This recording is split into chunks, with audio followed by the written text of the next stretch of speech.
अस्सलामुअलैकुम my viewers, उम्मीद है आप सब लोग खैरियत से होंगे। आज हम बनाने जा रहे हैं मिंट कबाब टिप। बहुत इजी रेसिपी है, चलिए स्टार्ट करते हैं।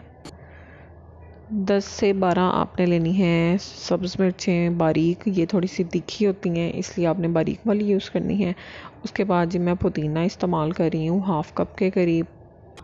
धनिया ले रही हूँ तकरीबन 1.5 कप के करीब। फ्रेश धनिया जो है वो मैंने काट के रखा हुआ है, वो मैं इसमें जी ऐड कर रही हूँ। उसके बाद जी आपने ब्लेंडर को बंद कर लेना है और इन चीज़ों को अच्छे तरीके से ब्लेंड करना है।